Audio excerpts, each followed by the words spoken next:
السلام عليكم ورحمة الله وبركاته.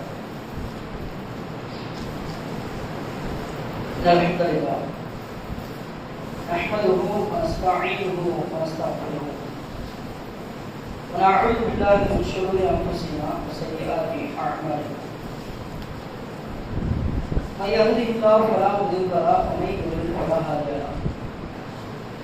وأشهد أن لا إله إلا الله وحده لا شريك له. وأشهد أن محمدا عبده ورسوله أما بعد. اللهم صل على محمد وعلى آل محمد كما صليت على إبراهيم وعلى آل إبراهيم إنك حميد مجيد. اللهم بارك على محمد وعلى آل محمد كما باركت على إبراهيم وعلى آل إبراهيم إنك حميد مجيد. فقد قال الله تعالى في معجم تنزيل الملك والقرآن المجيد: أعوذ بالله من الشيطان الرجيم. بسم الله الرحمن الرحيم. يا أيها الناس اتقوا ربكم الذي خلقكم من نفس واحدة وخلق منها زوجها وبث منهما رجالا كثيرا ونساء واتقوا الله الذي تساءلون به والأرحام إن الله كان عليكم رقيبا. صدق الله العليم. புகழும் புகழ்ச்சியும் வல்ல நாயகனான அல்லாஹ் ஒருவனுக்கு மட்டுமே கொடுத்தார்கள். அல்லாஹ்வுடைய மார்க்கத்தை உலக மக்களுக்கு எடுத்துச் சொல்வதற்காக அனுப்பப்பட்ட அத்துணை இறைத்தூதர்கள் மீதும் அவர்களுடைய குடும்பத்தார்கள் இன்னும் அவர்களை பின்பற்றி வாழ்ந்து படைத்த சஹாபாக்கள் மற்றும் சஹாபிய பெண்கள் மீதும் தாழ்வீன்கள் மீதும் தபாக தாழ்வீன்கள் மீதும் குறிப்பாக இந்த புனிதமிக்க ஜும்மாவுடைய தருணத்தில் இங்கே ஒன்றுடன் இருக்கிற நம்மவர்கள் அனைவரும் மீதும் அல்லாஹ்வுடைய சாந்தியும் சமாதானமும் என்றென்றும் என்று இருக்கிறார்கள்.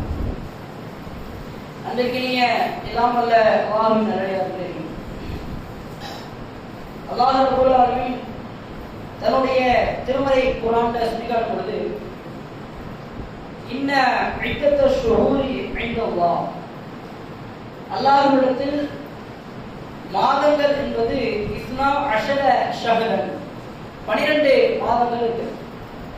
அல்லாஹ் ரப்பல் ஆலமீன் திருமறை குர்ஆனில் சொல்லும்போது இறைவனால் படைக்கப்பட்ட மாதங்கள் 12 மாதத்தை அல்லாஹ் ஏற்பாடு செஞ்சிருக்கிறான். 12 மாதங்களை படைத்த இறைவன் அதுல சொல்லும் பொழுது மின்ஹா அர்பஅத்துன் ஹுரும், அதுல 4 மாதங்கள் புனிதமான மாதங்கள் சொல்லி இறைவன் திருமறை குர்ஆன்ல சொல்லி காட்டுகிறார். அந்த புனிதம் மிகுந்த மாதங்களில் ஒரு மாதமான முஹர்ரமுடைய மாதத்தை தான் நம்ம செஞ்சிருக்கிறோம், தற்பொழுது பயணித்துக் கொண்டு இருக்கிறோம். இந்த முஹர்ரம் மாதத்துல பயணிக்கக்கூடிய நாம் இறைவன் புனிதமான மாதம் என்று சொல்லக்கூடிய இந்த முஹர்ரம் மாதத்தின் மூலமாக நமக்கு இறைவன் நடத்தக்கூடிய பாடத்திட்டம் என்ன என்பதை பற்றி நம்ம சிந்திக்க கடமைப்பட்டிருக்கிறோம். முஹர்ரம் மாதத்தினுடைய பிறை 10வது நாள் நம்ம நினைச்சிருக்கோம், பயணித்திருக்கிறோம். அப்படி இந்த மாசத்துல என்ன பெரிய சிறப்பு இருக்குது, அப்படி என்ன இந்த மாசத்துல அல்லாஹ் நமக்கு பாடம் நடத்துறான் அப்படின்னு சொன்னா இந்த மாதத்தில் நமக்கு சிறப்பு தான் இருக்கு. அல்லாஹ்வுடைய தூதர் நபிகள் பெருமானார் ஸல்லல்லாஹு அலைஹி வஸல்லம் அவர்கள் இந்த மாதத்தை குறித்து சொல்லும் பொழுது நம்ம பயணிக்கக்கூடிய இந்த முஹர்ரம் மாசத்தை குறித்து சொல்றாங்க. நபி ஸல்லல்லாஹு அலைஹி வஸல்லம் சொல்லக்கூடிய செய்தி சஹீஹ் முஸ்லிம்ல 1163வது செய்தியாக அல்லாஹ்வுடைய தூதர் சொல்றாங்க, அஃதலு ஸியாம் பஅத ரமலான், ரமலானுக்கு பிறகு ரமலானுடைய மாசத்தை நம்ம நோன்பு வைக்கிறோம்ங்க. அந்த ரமலானுடைய நோன்பிற்கு பிறகு நோன்பில் மிகச் சிறந்த ஒரு நோன்பு எது தெரியுமா? ஷஹ்ருல்லாஹி முஹர்ரம், அல்லாஹ்வுடைய மாதத்துக்கு இந்த மாசத்தை அல்லாஹ் சொல்றாங்க. அல்லாஹ்வுடைய மாதமான முஹர்ரம் மாசத்துல வைக்கக்கூடிய நோன்பு இருக்கு பாருங்க, அதுதான் ரமலானுக்கு பிறகு இருக்கக்கூடிய ரமலானுடைய நோன்புக்கு பிறகு ஆக சிறந்த ஒரு நோன்பு இந்த முஹர்ரம் மாசத்துல வைக்கக்கூடிய நோன்பு. எவ்வளவோ நோன்புகள் நம்முடைய வாழ்க்கையில நம்ம கடைபிடிக்கிறோம். வாரத்துல 2 நாள் வைக்கிறோம், திங்கள் வியாழன் நோன்பு வைக்கிறோம், மாதத்துல 3 நாள் நோன்பு வைக்கிறோம், அதுபோக அரஃபா நோன்பு வைக்கிறோம், ரமலானுக்கு ஷவ்வால்ல ஒரு 6 நோன்பு வைக்கிறோம். இப்படி எத்தனையோ நோன்புகள் நம்ம வைக்கிறோம். நம்ம வைக்கக்கூடிய நோன்புகளும் அல்லாஹ்வுக்கு தான் சொந்தம். நம்ம தொழக்கூடிய தொழுகைகள் இன்னொரு அனைத்து வழிபாடுகள் அனைத்தும் அல்லாஹ்வுக்கு மட்டும்தான் சொந்தம்.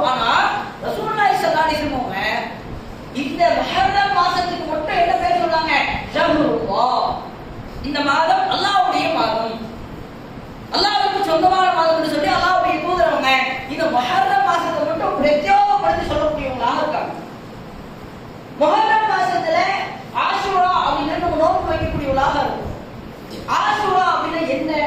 அஷர் அப்படின்னு சொன்னா அரபியில 10 நம்பர் 10 இருக்கு பாத்தீங்களா? அந்த 10க்கு அரபியில சொல்லுவாங்க அஷர், அஷர் அப்படின்னு சொல்லுவாங்க. ஆஷுரா அப்படின்னு சொன்னா 10வது நாள் அப்படின்னு சொல்லி அரபியில அதனுடைய மீனிங். இந்த 10வது நாள் அப்படி என்ன சிறப்பு இருக்குது? இன்னைக்கு ஏன் நம்ம 10வது நாள் நோன்பு பிடிக்கிறோம்னு சொன்னா ரசூலுல்லாஹி ஸல்லல்லாஹு அலைஹி வஸல்லம் காலகட்டத்துல 3 சாரார்கள் நோன்பு பிடிச்சிட்டு இருந்தாங்க. நமக்கு தெரிஞ்ச வரைக்கும் யூதர்கள் நோன்பு வச்சிட்டு இருந்தாங்க. அதற்கு ஒரு காரணத்தை சொன்னாங்க. ரசூல் ஸல்லல்லாஹு அலைஹி வஸல்லம் அதுக்கு ஒரு பின்பற்றி நோன்பு வச்சாங்கன்னு நம்ம நினைச்சிட்டு இருக்கிறோம். ஆனா ரசூலுல்லாஹி ஸல்லல்லாஹு அலைஹி வஸல்லம் மதீனாவுக்கு செல்வதற்கு முன்பாக மக்காவில் இருக்கும்போதே நபி ஸல்லல்லாஹு அலைஹி வஸல்லம் என்ன செஞ்சாங்க? ஆஷுரா நாள்ல முஹர்ரம் மாதத்துடைய 10வது நாள் என்று நோன்பு பிடிச்சிட்டு இருந்தாங்க. என்ன காரணத்தால் நோன்பு பிடிச்சாங்க? அந்த டைம்ல 3 சாரார் நோன்பு பிடிச்சாங்க. முதல் சாரார் மக்காவில் இருக்கக்கூடிய முஷ்ரிக்குகள், காஃபிர்கள். அவங்க அல்லாஹ்வின் கடவுளாக இருக்கிறாங்க. அல்லாஹ் இருக்கிறான், அல்லாஹ் ஒருத்தர் இருக்கிறான், இருந்தாலும் வச்சுட்டாங்க இன்ன பிற கடவுள்களை, இன்ன பிற சிலைகளை, கற்களை எல்லாம் கடவுளாக கற்பனை செய்து அவங்க வணங்கிக்கிட்டு இருக்காங்க. அப்படி இருக்கக்கூடிய நேரத்தில் அந்த மக்கள் என்ன செஞ்சாங்கன்னு சொன்னா, அந்த மக்கள் காஃபிர்கள் முஷ்ரிக்குகள் என்ன செய்யறாங்கன்னா காலம் தொற்று அவங்களுடைய தகப்பனார், அவங்களுடைய பாட்டனார், முப்பாட்டி காலங்காலமா போவாங்கல்ல, அவங்களுடைய வழித்தோழர்கள் வழி என்ன செஞ்சிருந்தாங்கன்னா காபத்துல்லாவுக்கு வருடாந்திரத்திற்கு ஒரு நாள் என்ன செய்வாங்கன்னா அந்த பிள்ளைகளை சுத்தி வர துணி மாத்துவாங்க. இன்னைக்கு எல்லாம் பார்த்தோம்னா காபாவுக்கு ஹஜ்ஜுக்கு உம்ராவுக்கு போனவங்களுக்கு எல்லாம் தெரியும்.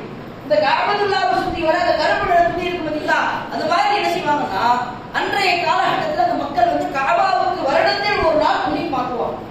அப்படி மாற்றும் பொழுது அந்த மக்கள் முஷ்ரிக்குகள் காஃபிர்கள் என்ன செஞ்சாங்கன்னு சொன்னா அல்லாஹ் கடவுளா இருந்தாங்கல்ல, அந்த அடிப்படையில் காபத்துல்லாவுக்கு துணி மாற்றக்கூடிய நேரத்துல அதை ஒரு சிறப்பு மிகுந்த ஒரு நாளாக ஒரு ஃபெஸ்டிவல் மாதிரி கொண்டாடி அந்த நாள் என்ன செய்வாங்க, நல்ல காபாவுக்கு துணியெல்லாம் மாத்தி நோன்பெல்லாம் முடிச்சு அந்த நாளை ஒரு ஆரவாரமா மக்கள் கொண்டாடக்கூடியவர்களாக இருப்பாங்க. அப்ப ரசூல் ஸல்லல்லாஹு அலைஹி வஸல்லம் அவங்களுக்கு வஹி வந்ததுக்கு முன்பாக காபாவுடைய புனிதத்துக்காக இருக்காங்க நோன்பு வச்சுட்டு இருந்தாங்க. அப்புறம் இஸ்லாத்துக்கு அவங்க ரசூல் ஸல்லல்லாஹு அலைஹி வஸல்லம் அவங்களுக்கு இஸ்லாமிய மார்க்கம் வழங்கப்பட்டு அவங்களுக்கு தௌஹீத் கொள்ள கிடைச்சதுக்கு அப்புறமா அவர்களை நம்பிக்கை கொண்ட அந்த கணிசமான மக்கள், இந்த சிறுபான்மை மக்கள் குறுகிய அளவுல இஸ்லாம் ஏற்றுக்கிட்ட சஹாபாக்கள் இருக்காங்கல்ல, அந்த மக்கள் என்ன செய்யறாங்கன்னு சொன்னா அவங்க என்ன செய்யறாங்க, காபாவுடைய புனிதத்துக்காக காபாவுக்கு துணி பார்க்கறாங்கல்ல, அந்த காபாவுடைய மகிமைக்காக என்ன செஞ்சாங்கன்னா அவங்க மதீனாவுக்கு வர வரைக்கும் நோன்பு பிடிச்சிட்டு தான் இருந்தாங்க. ஆஷுரா நாள் 10வது நாள் முஹர்ரம் மாசத்துல 10வது நாள் அவங்க நோன்பு பிடிச்சிட்டு இருந்தாங்க. இப்ப ரசூல் ஸல்லல்லாஹு அலைஹி வஸல்லம் மக்காவுல இருந்து ஹிஜ்ரத் பண்ணி மதீனாவுக்கு வராங்க. மதீனாவுக்கு வந்து பார்த்தா இங்க மக்காவுல 2 சார் வச்சிருக்காங்க. ஒன்னு முஷ்ரிக்குகள், இன்னொன்னு இஸ்லாமியர்கள், 2 பேரும் நோன்பு வச்சிட்டு இருக்காங்க. மதீனாவுக்கு வந்து பார்த்தா மதீனாவுல யூதர்கள் செய்றாங்க, அவங்க அங்க நோன்பு பிடிச்சிட்டு இருக்காங்க. அப்ப ரசூலுல்லாஹி ஸல்லல்லாஹு அலைஹி வஸல்லம் அந்த மதீனாவுக்கு வந்ததுக்கு அப்புறம் யூதர்கள்ட்ட வந்து கேக்குறாங்க, நீங்க ஏன் இந்த நோன்பு வைக்கிறீங்க? அந்த 10வது நாள்ல முஹர்ரம் மாசத்துடைய பிறை 10வது நாள் அன்று யூதர்கள் நோன்பு பிடிச்சிட்டு இருந்த காரணத்தால ரசூல் ஸல்லல்லாஹு அலைஹி வஸல்லம் அவங்க கிட்ட கேக்குறாங்க, நீங்க என்ன காரணத்துக்காக நோன்பு பிடிக்கிறீங்க? மக்காவுல அவங்க யூதர்கள் முஷ்ரிக்குகள் நோன்பு வைக்கிறாங்க, நாங்க இஸ்லாமியர்கள் நோன்பு வைக்கிறோம். சரி, ஏன் வைக்கிறோம்? காபத்துல்லாவுக்கு வருஷம் போட்டு முஹர்ரம் மாசம் 10வது நாள்ல தான் நான் என்ன செய்வோம், அங்க காபாவுக்கு தரை மாத்துவோம், அதனால நோன்பு பிடிச்சிட்டு இருக்கிறோம். நீங்க எதுக்காக அதே நாள்ல அதே ஆஷுரா 10வது நாள்ல நீங்க என்ன காரணத்துக்காக நோன்பு பிடிக்கிறீங்கன்னு கேட்கும் பொழுது அந்த யூதர்கள் சொல்றாங்க, ஹாதா யௌமுன் அலீம், இந்த நாள் இருக்குல்ல, இந்த முஹர்ரம் 10 இருக்குல்ல, இந்த முஹர்ரம் 10வது நாள் என்பது ஒரு மகத்துவம் பொருந்திய ஒரு நாள். அற்புதமான எங்களுடைய வாழ்க்கையில எங்களுடைய வழித்தோழர்கள் வழியில ஒரு மிகச்சிறந்த ஒரு அற்புதம் நடந்த பேர் அற்புதம் நடந்த ஒரு அருமையான ஒரு நாள்னு சொல்லி அந்த மக்கள் என்ன செய்யறாங்க, ரசூல் ஸல்லல்லாஹு அலைஹி வஸல்லம் சொல்றாங்க. அப்படி என்ன அற்புதம் நடந்துச்சு? இதுக்கு முன்னாடி எனக்கு ரசூலுல்லாஹ்வின் சம்பவம் தெரியாது. ரசூல் ஸல்லல்லாஹு அலைஹி வஸல்லம் மதீனாவுக்கு வந்ததுக்கு அப்புறம் அந்த யூதர்கள் சொல்றதை தெரிஞ்சுக்கிறாங்க. யூதர்கள் சொல்றாங்க, இந்த நாள் என்பது ரொம்ப பிரம்மாண்டமான ஒரு நாள், இறைவனுடைய மிகப்பெரிய அருள் நடந்த பெரிய ஒரு ஆபத்துல இருந்து அல்லாஹ் மிகப்பெரிய ஒரு அதிசயம் செஞ்ச ஒரு அற்புதமான ஒரு நாள். என்ன நாள் தெரியுமா? நஜ்ஜல்லாஹு ஃபீஹி மூஸா. அந்த நாள்ல தான் இந்த முஹர்ரம் 10வது ஆஷுராவுடைய நாள்ல தான் அல்லாஹ் என்ன செஞ்சான் தெரியுமா? மூஸா அலைஹிஸ்ஸலாம் அவர்களை ஃபிரௌனிடமிருந்து காப்பாற்றினார், ஃபிரௌனுடைய கூட்டத்தாரிலிருந்து காப்பாற்றினார். அப்படி மூஸா அலைஹிஸ்ஸலாம் அவங்களை காப்பாத்தி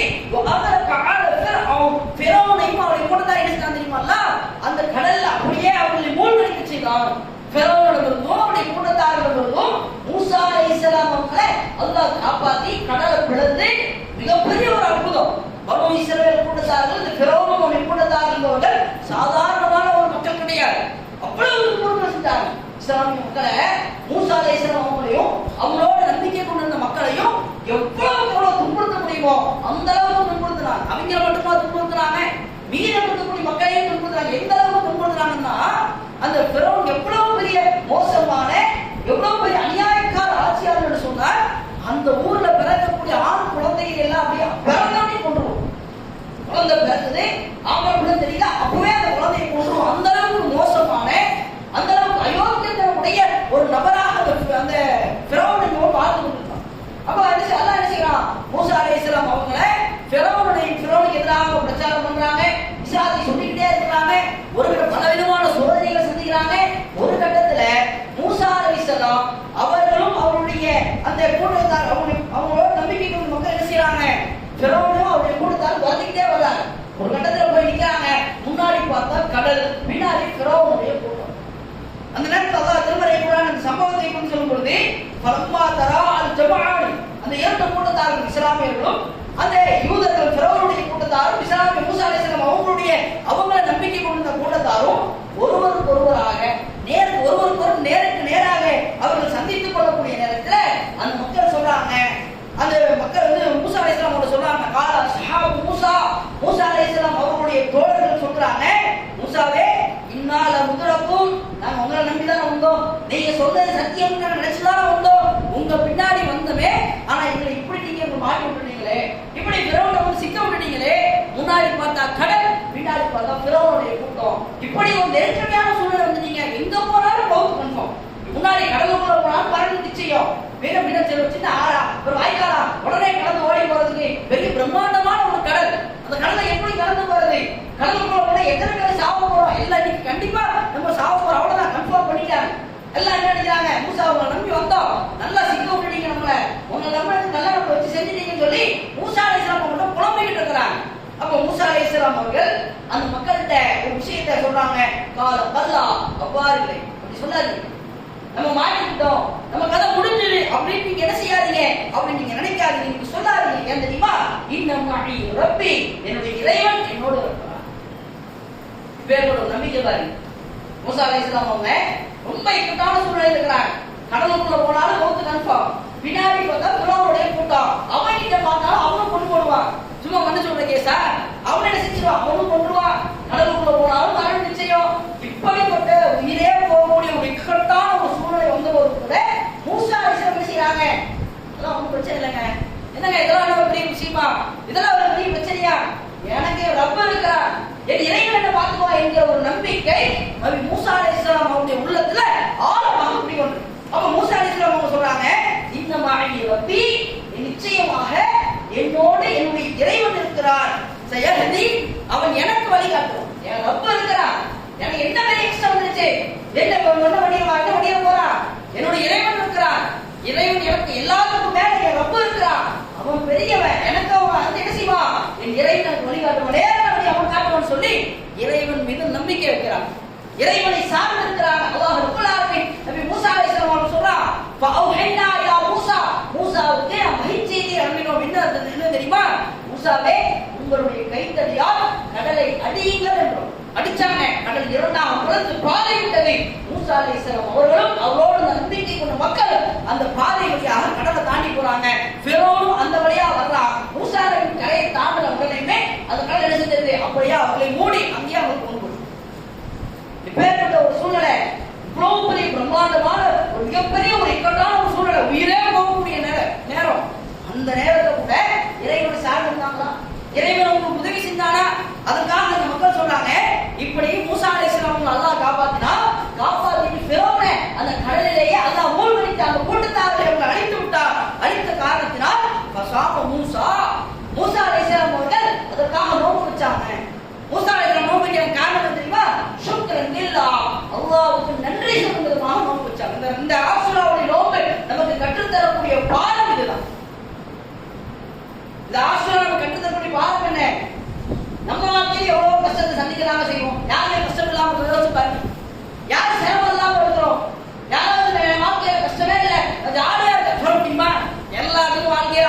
கஷ்டம் இருக்கதான் செய்யுது, 1000 பிரச்சனைகள் இருக்கதான் செய்யுது. அதற்கு ஒரே தீர்வு என்ன? நம்மை படைத்த இறைவனை சார்ந்து. மூசா அலைஹிஸ்ஸலாம் சொன்னாங்கல்ல, இன்னமாஇ ரப்பி, இறைவன் என்னோடு இருக்கிறான், சயஹ்தீன், அவன் எனக்கு வழிய நேரா வழியை காட்டுவான்னு சொன்னாங்கல்ல. இந்த நம்பிக்கை நமக்கு வரணும்.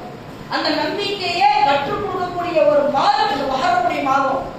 அந்த ஒரு வலிமையை, அந்த ஒரு உறுதியை நபி மூசா அலைஹிஸ்ஸலாம் அவர்கள் இருந்த அந்த உறுதியை நமக்கு கற்றுக் கொடுக்கக்கூடிய ஒரு அற்புதமான ஒரு நாள் இந்த ஆஷூராவுடைய நாள்.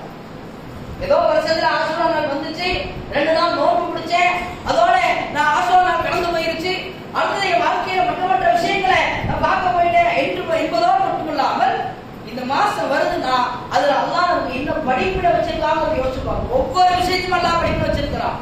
அல்லாஹ் இந்த திருமறைக்குள்ள சொல்றான், இன்னமே ஹல்கி ஸமாவாதி வல் அர்த், அல்லாஹ் வானங்களையும் பூமியையும் படைத்திருப்பதையும் வஹ்திலாஃபில் லைலி வன் நஹார், இரவு பகல் மாறி மாறி வருவதையும் லஆயாத்தின் லிஉலில் அல்பாப், சிந்திக்கக்கூடிய மக்களுக்கு பல அத்தாட்சிகள் உள்ளது என்கிறான்.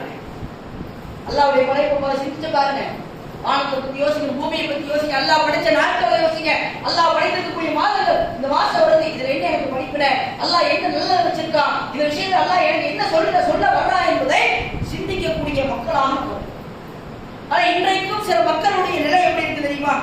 இந்த மாசத்துல அல்லாஹ் ரப்பல் ஆலமீன் நமக்கு பல சோதனைகளை கொடுக்குறான் அப்படின்னு சொன்னா, அந்த இந்த மாதத்தை அல்லாஹ் கொடுக்குறான்னு சொன்னா, இந்த மாசத்துல முஹர்ரம் மாசத்துல நம்ம பெற வேண்டிய படிப்பினை, நமக்கு ஏதாவது ஒரு சோதனை வந்தா அதற்காக இறைவனை முழுமையாக சார்ந்து, என்ன ஒரு கஷ்டம் வந்தாலும் இறைவனை சார்ந்திருந்தா இறைவனின் பேருதவி நம்ம வந்துகிட்டே இருக்கும். சும்மா நம்ம ஒரு மன கற்பனையில நம்ம சொல்லல. அல்லாஹ் திருமறை குர்ஆனை சுட்டி காட்டும். அல்லாஹ் திருமறை குர்ஆனை சொல்லும் பொழுது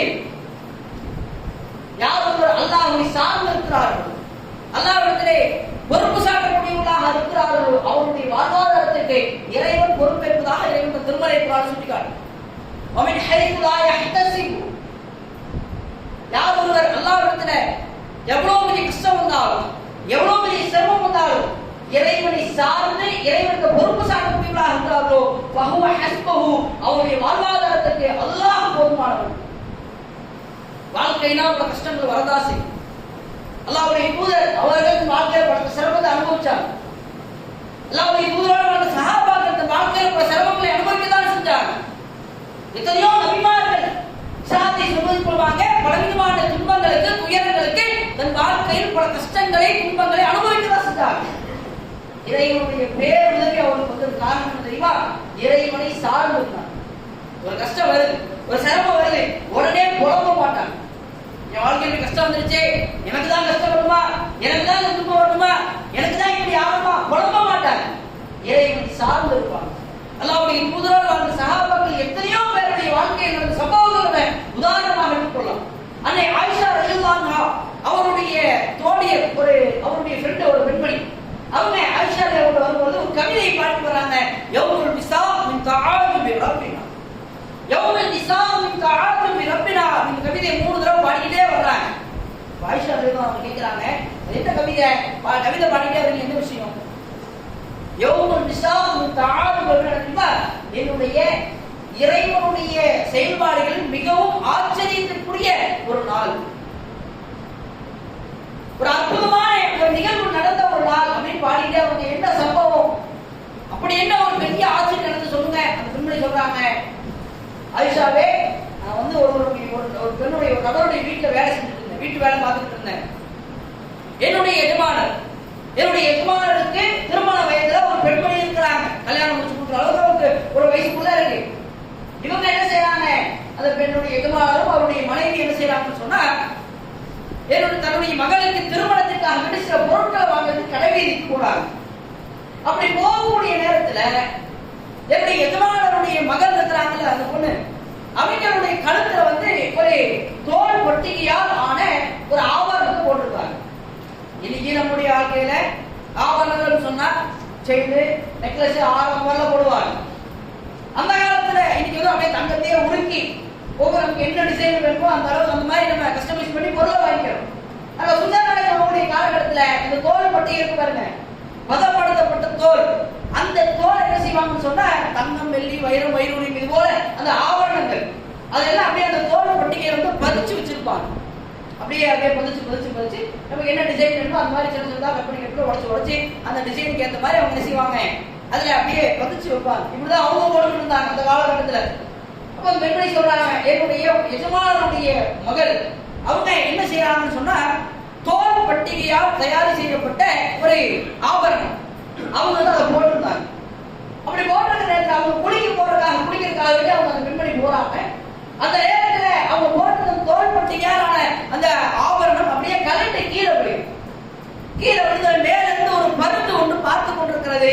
அந்த பருந்து ஏதோ இறைச்சி கொண்டுதான் கீழே விழுதோ என்று நினைத்துக் கொண்டு மேல இருந்து அந்த வந்த பருந்தை அந்த தோல் பட்டிகையை எடுத்துட்டு போயிடுச்சு. வெளியே போனவங்க திரும்ப வராங்க. வந்து பார்த்தா நகையை காணும். வீட்டுல இருக்கிறது 2 பேர். அவங்களுடைய பொண்ணு வேலை செய்யக்கூடியவங்க. யாராவது என்ன செய்வோம், இந்த பெண்மணியா தெரியும் அப்படிதான் நினைப்போம். அவங்களும் அப்படிதான் நினைக்கிறாங்க. இந்த பஞ்சாயத்து ஊருக்கு வருது. ஊர் பஞ்சாயத்து ஊர்ல இந்த மாதிரி நகையை திருடிட்டாங்க, நகையை வாங்கி கொடுங்க. ஊர் மக்கள் எல்லாம் ஒன்று கூடி நிக்கிறாங்க. அந்த நேரத்துல அந்த ஊர்ல இருக்கக்கூடிய பெண்மணி சொல்றாங்க, அந்த ஊர்ல இருக்கக்கூடிய சில நபர்கள் என்ன ரொம்ப சோதனை பண்ணாங்க. என்னுடைய ஆடையை மறைச்சு வச்சிருக்கோம் என்று நினைத்துக் கொண்டு என் ஆடையை களைவதற்காக வந்தார்கள். அந்த இப்படிப்பட்ட இக்கட்டான ஒரு சூழ்நிலையில என்ன தெரியுமா, என்னை படைத்த என் இறைவனை சார்ந்திருந்தேன். என் இறைவனிடத்திலே கையேந்தினேன். என் இறைவனிடத்திலே பொறுப்பு சார்ந்தேன். எந்த பருந்து அந்த தோல் பட்டிகையை எடுத்து சென்றதோ அதே பருந்து அந்த கூட்டத்தின் நடுவில் அந்த தோல் பட்டிகையை வந்து போட்டு போச்சு சொன்னாங்க. அந்த தோல் பட்டிகை அந்த பருந்து அதே பருந்து அந்த தோல் பட்டிகையை கொண்டு வந்து அந்த கூட்டத்திற்கு மத்தியில அந்த தோல் பட்டிகையான அந்த ஆவரணத்தை போட்ட உடனே நான் அந்த கூட்டத்துல சொன்னேன், என் இறைவனை நம்பினேன், என் இறைவன் எனக்கு உதவி செய்தார் என்ற வார்த்தையை நான் பதிவு செய்தேன்னு சொல்லி அந்த பெண்மணி அன்னை ஆயிஷா ரலியல்லாஹு அவங்களோட சொல்றாங்க. இந்த மாதிரி நம்முடைய வாழ்க்கையில் உள்ள கஷ்டங்களை அனுபவிக்க வேண்டிய சூழ்நிலை. இந்த ஆசுரா நோம்பு வந்துச்சு, 2 நாள் நோம்பு பிடிச்சேன், என்னுடைய வாழ்க்கையில கடந்து போயிட்டேன் என்பதோடு மட்டுமில்லாமல் இந்த ஆசுரா நமக்கு நடத்தக்கூடிய பாடம் மூசா அலைஹிஸ்ஸலாமுடைய வாழ்க்கையில எப்படி ஒரு இக்கட்டான ஒரு சூழ்நிலையில் கூட இறைவனை முழுக்க சார்ந்திருந்தார்கள். யார் வாழ்க்கையில நடக்குமா? குச்சியை வச்சு தண்ணீர் அடிச்சா கடல் 2ஆ போலக்குமா? நமக்கு இருந்து ஏதாவது ஒரு உயிரினம் பொருளை எடுத்துட்டு போச்சுன்னா அது திரும்ப நம்மகிட்ட கொடுக்கும். அதே பருந்து கொடுக்குமா? அதே உயிரினம் நம்மகிட்ட வந்து திரும்ப கொடுக்குமா? ஆனால் அல்லாஹ்வை சார்ந்திருந்தாங்க, இறைவனை நம்பி இருந்தார்கள். இறைவனை பேருதவின்றமாக மூசா அலைஹிஸ்ஸலாம் அவருடைய வாழ்க்கையில கடல் 2ஆக பிளந்தது. அந்த பெண்மணியுடைய வாழ்க்கையில எந்த பருந்து அதை எடுத்து சென்றதோ அதே பருந்து உணவு கொடுத்தது. காரணம் என்னன்னா, இதனுடைய பின்னணி எல்லாம் எடுத்து பாருங்க.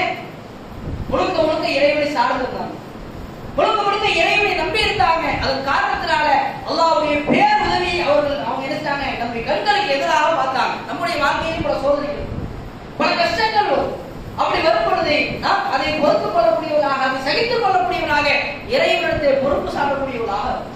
அப்படி இறைவனை சார்ந்திருந்தோம்னு சொன்னா இறைவனுடைய பேருதவி நமக்கு வரும் என்பதை இந்த பாடத்தை நமக்கு நடத்தக்கூடிய ஒரு மாதம் இந்த முஹர்ரமுடைய மாதம் என்கிற பாடத்தை நமக்கு நடத்தக்கூடிய ஒரு நாள் இந்த ஆஷுராவுடைய நாள் என்பதை நம்ம உள்ளத்தில் ஆழமாக பதிய வைத்து, இந்த ஆஷுரா நாள்ல எப்படி நம்ம மூசா அலைஹிஸ்ஸலாமுடைய வாழ்க்கையை குறித்து நம்ம பல செய்திகள் நம்ம தெரிஞ்சுக்கிறோமோ, அது போல நம்முடைய வாழ்க்கையிலும் சோதனைகள் கஷ்டங்கள் வரும் பொழுது முழுக்க இறைவனை சார்ந்திருக்கக்கூடியவர்களாக இருக்கணும். அப்படி முழுக்க இறைவனை சார்ந்திருக்கக்கூடியவர்களாக இருந்து இறைவனுடைய பேருதவியை பெறக்கூடிய ஒரு நன்மக்களாக எல்லாம் இறைவன் நம் அனைவரையும் ஆக்க அனுப்புவானாக.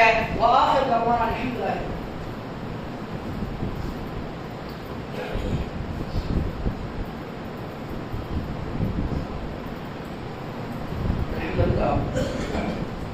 அல்ஹம்துலில்லாஹி ரப்பில் ஆலமீன். வாலிஹி வஸஹ்பிஹி அஜ்மஈன். கணியத்துக்குரிய எல்லாம் வல்ல அல்லாஹ்வின் நல்லடியார்களே, இன்றைக்கு நாம் பின்பற்றக்கூடிய இந்த இஸ்லாமிய மார்க்கம் என்பது ஒரு மனிதருக்கு தொழுகையை குறித்து எடுத்து சொல்வதும், நோன்பை குறித்து எடுத்து சொல்வதும், தனக்கு வாழ்க்கையில் வரக்கூடிய பிரச்சனைகள், துன்பங்கள், துயரங்கள் வரும்போது இறைவனை சார்ந்து இருக்கணும் என்கிற ஒரு விஷயத்தை கற்றுக் கொடுப்பதோடு மட்டுமல்லாமல், இஸ்லாம் அப்படின்னா என்ன அப்படின்னா ரசூலுல்லாஹி ஸல்லல்லாஹு அலைஹி வஸல்லம் அவர்கள் இஸ்லாம் என்கிற